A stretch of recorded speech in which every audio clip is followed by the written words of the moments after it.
Everyone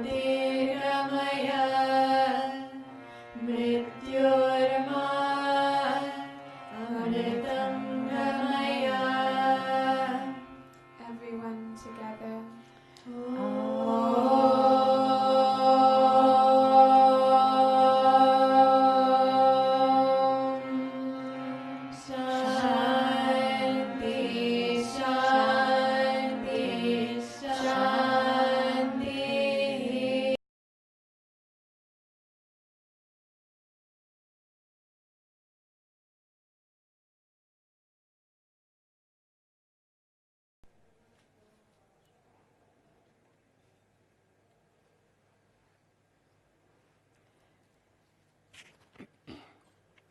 Welcome to satsang. I think, Paulina, make it a little louder tonight. Yeah, thanks. Welcome to satsang.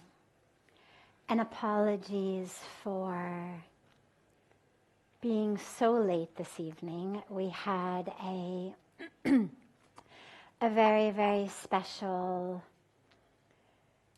long arti with our Honorable Chief Minister tonight. So for those of you who weren't there, that's how we got so late. We just got in from the arti a few minutes ago. So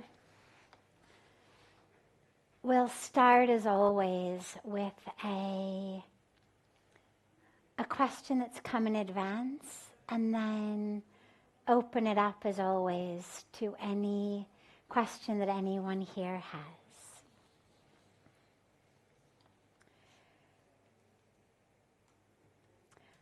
Why do we choose pain or choose sickness?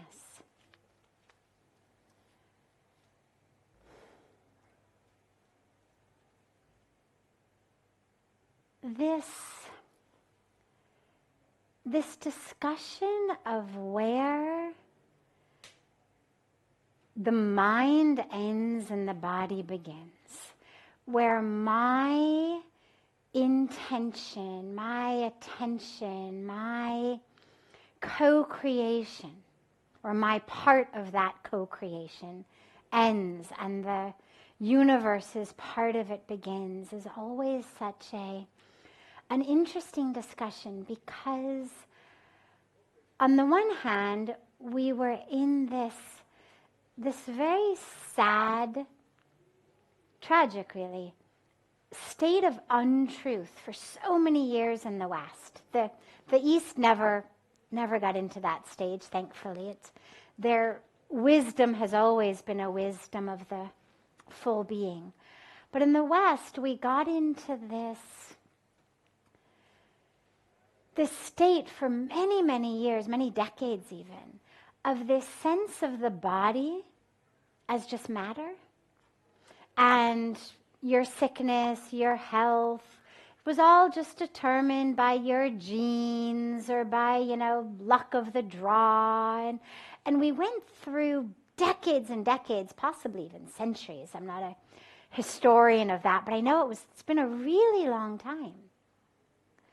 And only recently have we had this really beautiful uprising of wisdom, and of wisdom backed by science, that makes us realize, oh wait, there's no mind-body as though somehow they were completely separate. They're one. That which I think in my brain, the emotions I have in my brain, the chemicals that are secreted in my brain, actually talk to my body. When I was studying neurology, and this is just going back 25 years, it was very, very clear neurotransmitters released in the brain stay in the brain. They don't intersect or interact with the body in any way. In just a couple of decades, the science of that has been turned upside down, or right side up rather. And it's been extraordinarily exciting. the dilemma with that is that, like so much in life, it's been a pendulum swing, and we've gone from this state of feeling like I have no control.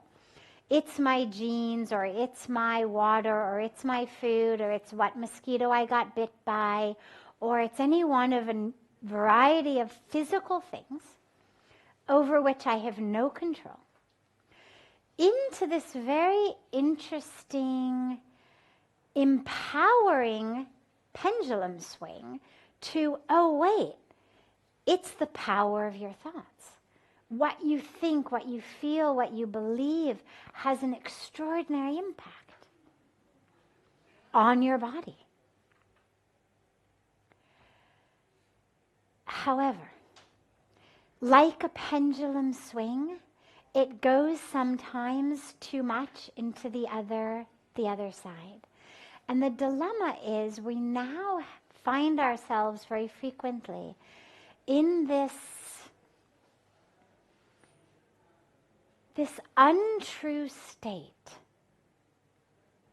of going from none of it is my fault, I'm a victim of my genes, of my environment, of all of that, to it's all up to me, which means if I'm sick, it's my fault. If I'm sick, it means I'm not thinking properly, feeling properly, meditating properly. And we've really gone this full pendulum swing. And it's really sad because in so many of our communities of wakefulness, people still get sick.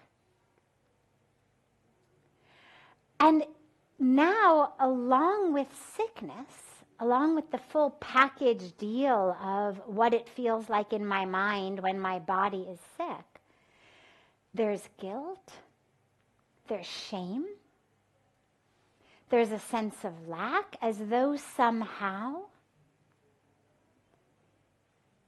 maybe my spiritual practice isn't good enough. And of course, there's a community that we know thinks like that then just exacerbates my own internal guilt and shame. We know there's a community saying, well, God, if you were so enlightened or such a yogi, why did you bring this illness on? Why couldn't you meditate it away?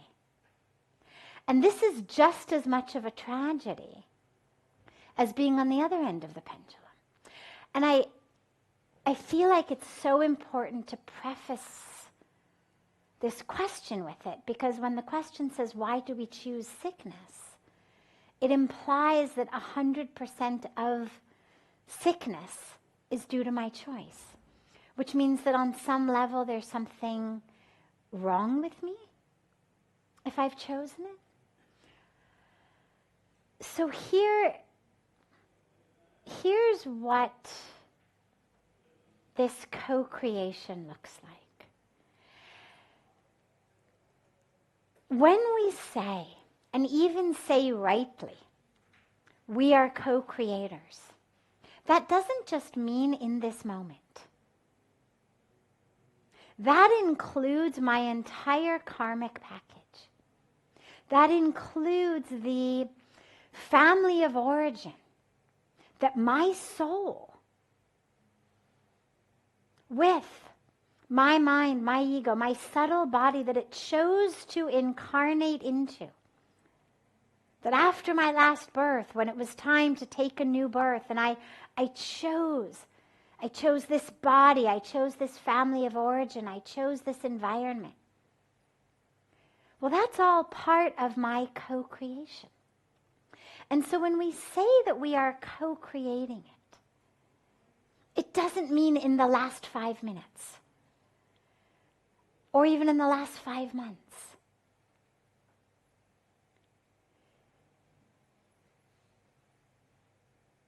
That choice was not a choice of, I need to suffer because there's something wrong with me, or a choice of ignorance. Remember that the ultimate goal of a spiritual path, the ultimate goal of life, right? Last night we had this beautiful question of, so my parents say that salvation is the answer. What do you think? So the ultimate purpose of life is to wake up. That's why we take birth. The ultimate purpose of life is to experience the truth of who you are, to experience that light, that truth, that divinity, that wholeness. And sometimes sickness is more conducive than health. And so the sickness is not a symptom of there being something wrong with my spiritual path. In many cases, it is a choice that has been made. Because the step that my soul, my karmic journey, my unfolding needed was going to take place in sickness. There's a beautiful story of a saint who had the power to kiss away illness. And lepers would come to her and she would kiss their wounds and lick their wounds. And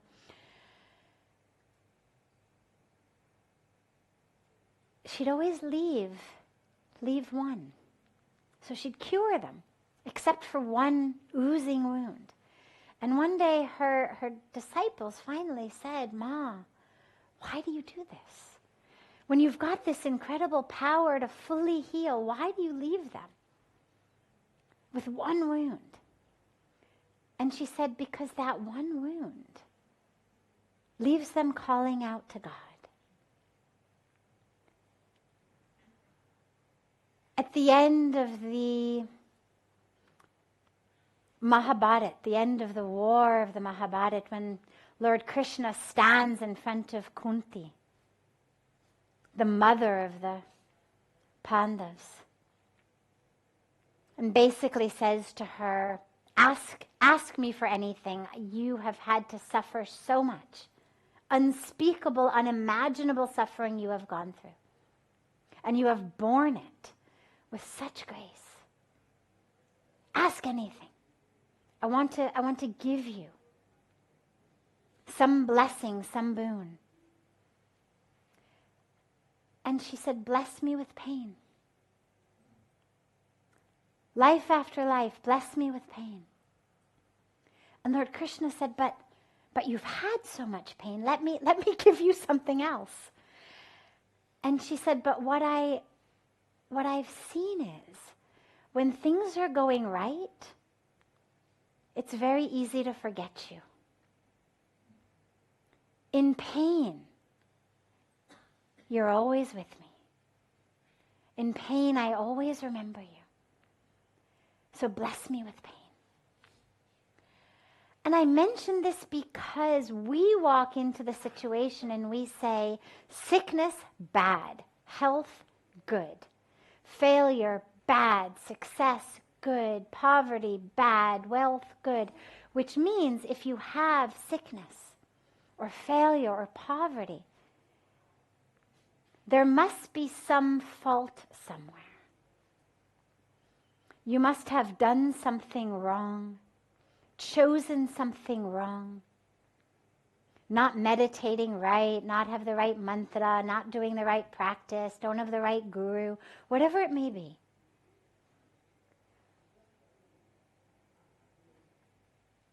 But what we know is the ultimate point is not how physically healthy can I always be. The ultimate point is how awake can I be? How connected to God can I be? And so it's important to also realize that sometimes that choice for sickness is not a choice that stems from dysfunction or a choice that stems from a lack of connection or a lack of Shakti, but a choice that stems from my soul's journey from body to body to body, knowing that its highest truth is expansion, infinity, bodilessness. egolessness. And there's nothing quite so ego annihilating as illness. You know, I still find myself, I'm 48, I've lived on my own since I was 17. I've been a sannyasi for 20 years almost. And I still find myself when I get sick, and I'm not even talking, and by God's grace, nothing serious. Cold, flu, fever, congestion. There's this part of you inside that's like, oh, you know, Mom, you know, like who's gonna make me tea and who's gonna make me soup, and I want to just, you know, curl up and be in bed, and it's ego crushing if you look at it, because then it's like, who is this? Who is this somehow just, you know, dying for a cup of tea or a cup of soup, or for someone to tuck you in, or for, you know, a little bit of illness takes that ego and just goes like this. And big illnesses, by God's grace, I've never experienced them personally, but I've witnessed a lot of people I know and love go through them. And it crushes so much of who you think you are, so much of what you think is important, so much of what you think your role in the world is. And that's ego crushing. And remember that the ego crushing is a good thing. That the ego is that impediment on our spiritual path. And so a lot of times we choose things, that higher aspect of us chooses things that our lower sense of self may think, oh no, why? But the higher self knows, because this is crushing my ego. This is clearing away everything that isn't absolutely essential. Because one thing is for sure, when you are sick, especially if you're really sick, something terminal, something potentially fatal, what random people are gossiping about you is of utter irrelevance. Who's wearing what? Utter irrelevance.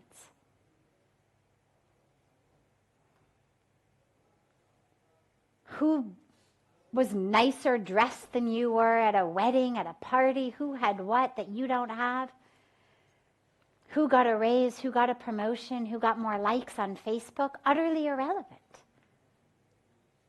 But this is the stuff that dictates so much of our lives otherwise. And so that choice for illness, don't look down upon it. Realize that in some cases, we've chosen it actually for our higher unfolding. But not always. And then that brings us to the other aspect of it, which is, why might we choose it otherwise? Why might we? If we have the ability, with our power of intention, with power of creating our own environment, our own literal chemical environment in our bodies, by what we eat, by the air we breathe, by what we think, by the energy we surround ourselves with. If I have that power to create an environment of health, of love, why wouldn't I? And the deepest reason for this, for most of us, is a sense of I don't deserve it. A sense of somehow I don't deserve that full health. I don't deserve that full vibrancy. Or a fear even. If I have that, what's my excuse for not stepping up to the plate of my life? What's my excuse for still being a slave to my ego, a slave to my ignorance, a slave to my history from 20 years ago or 50 years ago? What's my excuse if I've got vibrant health? If I've got success, if I've got the ability to make any choice I want in my life? What's my excuse? Why am I still unenlightened? Why am I asleep? Why am I suffering? Pain and grudges and jealousy, misery, competition, all this stuff. Why? It's so much easier to just be sick. Because then you don't ask yourselves those things. Then we just ask ourselves, what time do I need to take my next medicine? Should I have something warm or something cooling? Am I going to get well? Am I not going to get well? It's freeing of asking ourselves the really tough questions. So there's a lot of reasons that we choose sickness. What's most important, though, is should you find yourself sick, rather than berating yourself or judging yourself for choosing it, because here you are in the reality of the situation. And it's always so beautiful to hold out an ideal, what an ideal world looks like, what an ideal me looks like. But it's equally important to be grounded in the real. Where am I in this moment of time and space? This is my current reality. Not what I should have done, could have done, shouldn't have done, made a mistake. Don't go back. Work with right here, right now. In this moment, I have a fever. In this moment, I'm a mucus production factory. In this moment, maybe there's something worse going on. Whatever it may be. That's the present reality. Start there. Don't start 5 years ago, 10 years ago. Don't start blaming anyone or yourself. That doesn't help. But start right here, right now. What is this illness teaching me? Is it getting me closer to God? If not, why not? Because even if I didn't choose it for that, here I am with it. Let's use it for that. How can I, when I experience an illness of the body, realize that I'm not the body?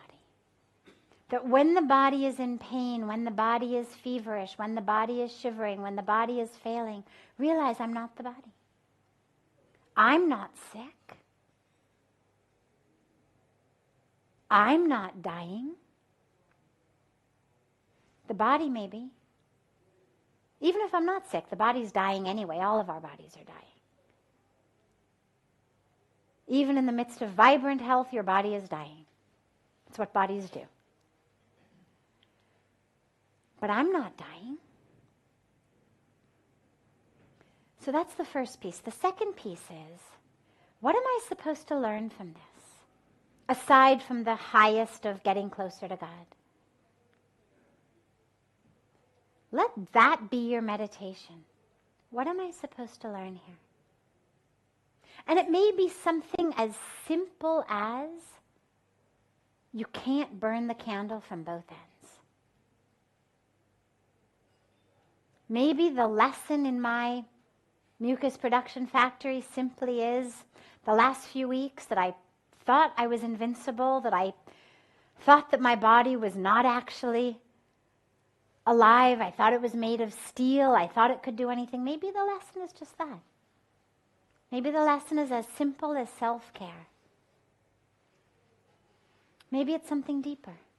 Maybe I notice that every time I'm about to really succeed, I'm about to really do something, I get sick.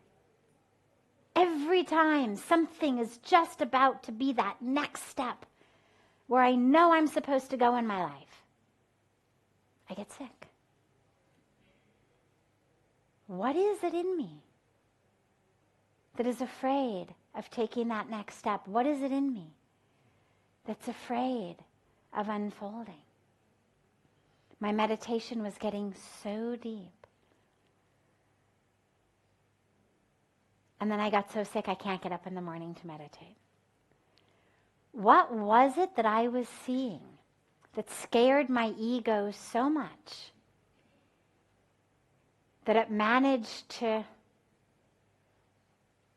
get in cahoots with my immune system and give me a fever? What is it that I don't think I deserve in this world that I was about to get? Where's the self-sabotage coming in? And realize that I've just given you an entire spectrum of reasons, some of them, the lesson being, the illness is a beautiful lesson. Take care of yourself. Slow down. Rest. Nourish and nurture the self. And some, the lesson being the exact opposite. Get out of bed and step up to that plate. Only you are going to know that answer. Only you are going to know what that lesson is. So use the time when you're not well to ask yourself that. What's my lesson here?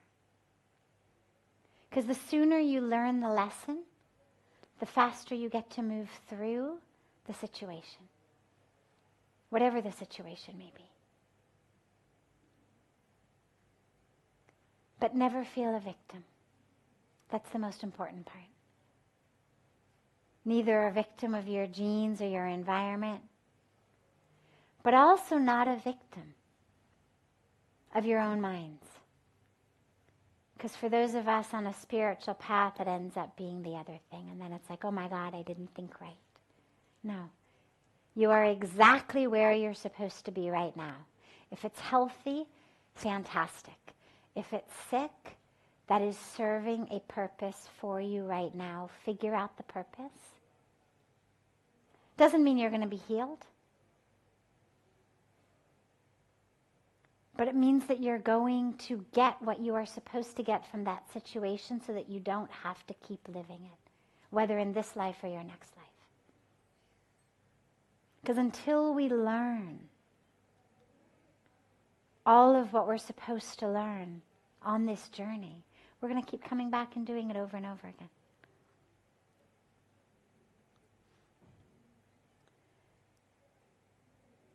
So we have time this evening just for one more question. As we began late, but I will open it up for one. Yeah. Since the whole world is basically subjective, everyone has a different perspective on every single matter. What distinguishes right from wrong? Great. So, first of all, everything is not subjective.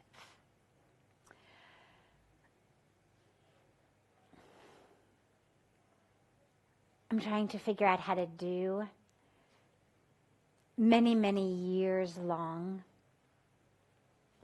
philosophy courses in 5 minutes. In a room full of people who may not have even opened the book to page 1, and some who may have had years of study. So here goes.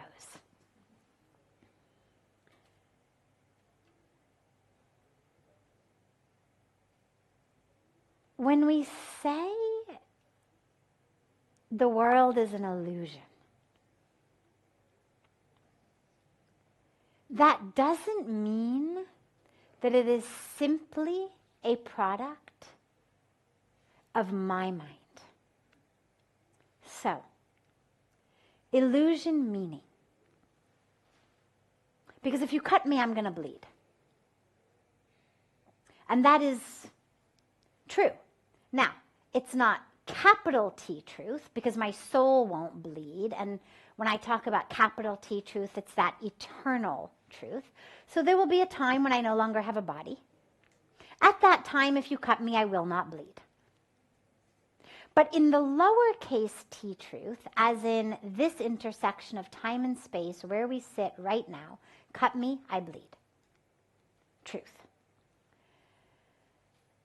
The intersection of those two truths is the best way that I have found to think of this is the ocean and the wave. Okay? So the highest truth of the wave is ocean.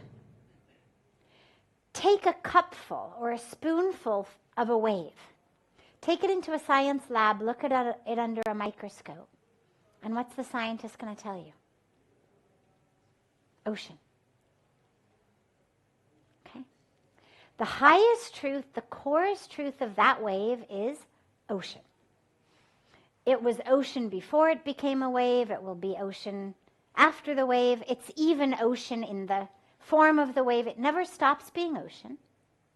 But for a brief moment, on a certain plane of existence, because in the depth of the ocean there is no wave, but on the plane of existence of the surface level of that ocean, there exists a wave. Now, even though the highest truth is ocean, if you go and you swim in that wave, and it's big, and you don't know how to swim, it can drown and kill you. Non-subjective. Body is dead. Not just because the mind decided, oh my God, that's a big wave, I'm going to die. But actually because the wave has drowned you. Walk into a tsunami, you will die. Body will die. So even though the truth of that tsunami is ocean, and the truth of you is soul, the fact that that massive wave killed your physical body is not subjective reality. It's just not the highest truth. Okay? And that's important because if we move through the world thinking everything's subjective, then you're right, there is no difference between right and wrong. Why not kill? Why not steal? Why not grab everything and pollute the earth and use and abuse and discard? Why not? But it isn't subjective. Subjective implies there is no truth. And there is a truth.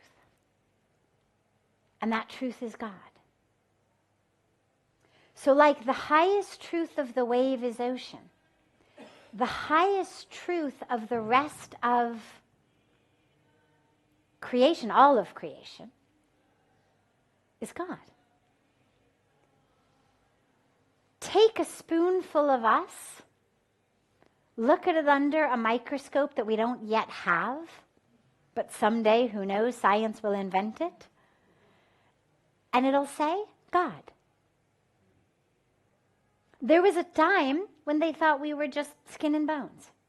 Then there was a time we got blood cells, our microscopes got better. We now have things called electron microscopes. We now understand, actually you're not skin and bones or blood, you are energy. But we've always been energy. We didn't become energy because we suddenly got a tool that was good enough to study energy. The truth doesn't change. A couple hundred years ago, if you had sat in a science class and the question on the exam was, is the earth round or flat? And you had written flat, the teacher would have marked it correct. Now the earth was round at that time. The earth has not changed shape. But our tools of measurement have changed. And therefore our lowercase t truth has changed. We now know the earth is round. as per today's tools. Who knows? We could end up with a tool tomorrow that says, ha ha, my God, can you believe it? 200 years ago, they said the earth was round. Isn't that funny? They thought everything revolved around the sun. Isn't that funny? I have no doubt we will end up with tools at some point that will render everything we today think about the laws of the universe a joke. Like today we laugh, isn't it funny they thought the earth was flat? Isn't it funny they thought everything revolved around the earth? So the highest truth, God. But then we have this other level of existence of waves that will drown you, of beings that will bleed, and of a truth that is inextricably linked to what we call Dharma. The protection of Dharma is the protection of truth. This is where Mahatma Gandhi said, my religion is truth. Capital T, truth. And in that, we end up with tenets and truths about living in this world. But it's exciting if your mind can do it, and it's extraordinarily frustrating until your mind can do it, to hold both realities simultaneously in your mind, which is reality one, there is nothing but God. Nothing but God. Reality two, here I am in this physical existence. There is a law of Dharma that I need to follow, because that is our truth in this intersection of time and space. That is our lowercase t truth. Not as eternal as the capital T truth, but very important for the lowercase t truth. Because if I'm going to actually experience the capital T truth, the only way I can do it is through living my Dharma. It's one thing to say there's nothing but God. It's another thing to live it. There's a great story of a group of disciples who lived with a guru. And the guru taught them nothing but God. Everything is Brahman, nothing but God. They go out into the market, the disciples go out into the market one day. They're in the marketplace, and suddenly they hear this yelling, mad elephant, mad elephant, mad elephant is coming. And all the disciples, everybody runs. But this one disciple keeps standing there in the road. And the elephant guy, the guy who's in charge of the elephant, starts yelling, get out of the way, get out of the way. But this disciple is thinking, I'm God. The elephant is God. There's nothing but God. What is there to be afraid of? It's all nothing. I'm God, elephant's God. We're good. And so he keeps standing there just meditating on I'm God, the elephant is God, I'm God, the elephant is God. And everybody's yelling at him, get out of the way. I'm God, the elephant's God. And finally, of course, the elephant comes, picks him up in his trunk, flails him like half a kilometer away, breaks every bone in his body, he's dumped in a field somewhere. Finally, the disciples find him. They bring the guru to him. The man is livid. Aside from the fact that he's in extraordinary pain, he is furious. Our guru lied to me. The guru comes with the disciples to take care of this one. And the disciple says to the guru, you gave us wrong information. You said everything is God. I was practicing your teaching. The guru said, no, you weren't. You were practicing it as per your very limited understanding. Because your mind cannot properly, fully comprehend the truth yet of everything as God. And so you understood your God and the elephant's God. But what about everybody who told you to get out of the way? Aren't they also God? Where did you forget they were God? God was screaming at you to get out of the way.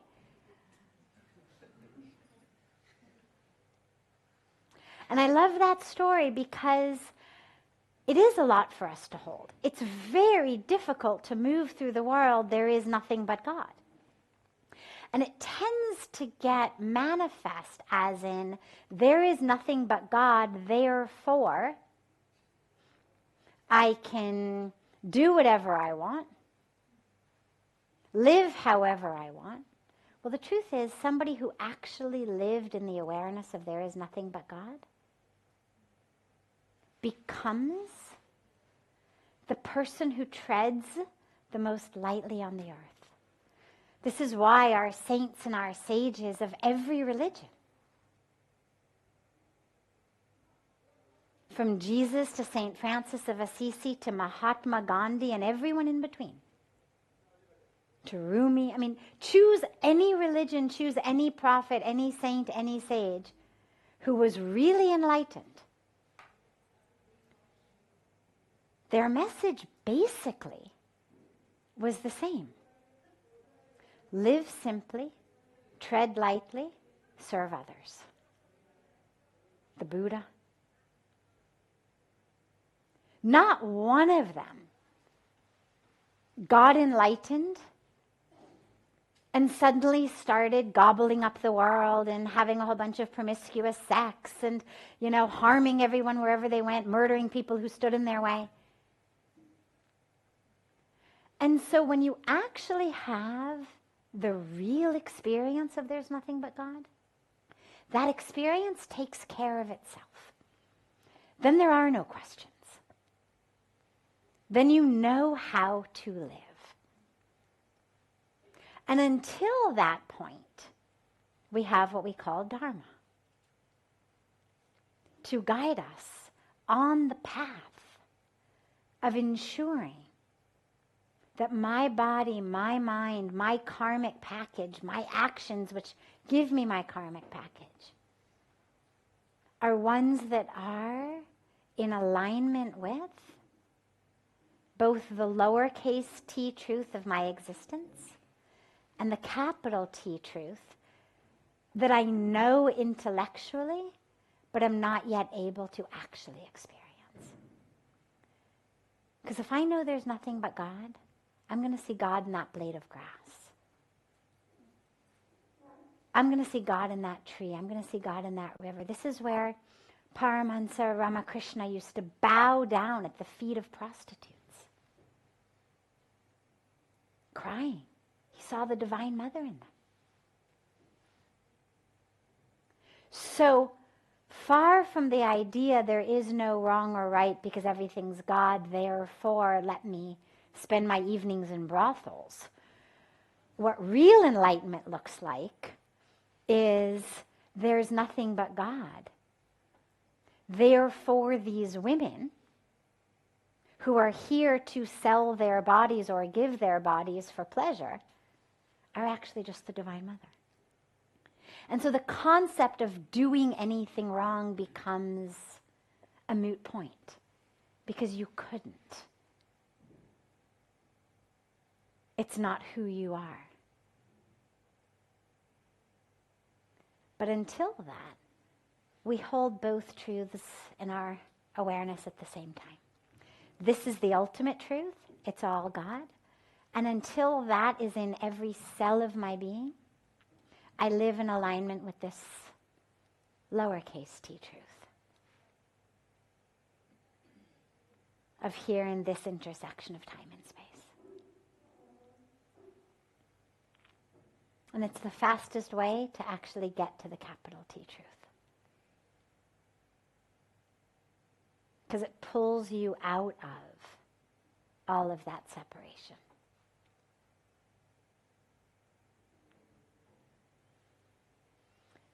Wonderful. So have a beautiful rest of your evening. And we'll see you tomorrow, back at our regular time of 6:30, approximately. And again, as always, if you have questions that you feel shy to raise your hand and ask, you can get them to Sevanandaji and he can get them to me in advance on our sheet that we take the questions from each night.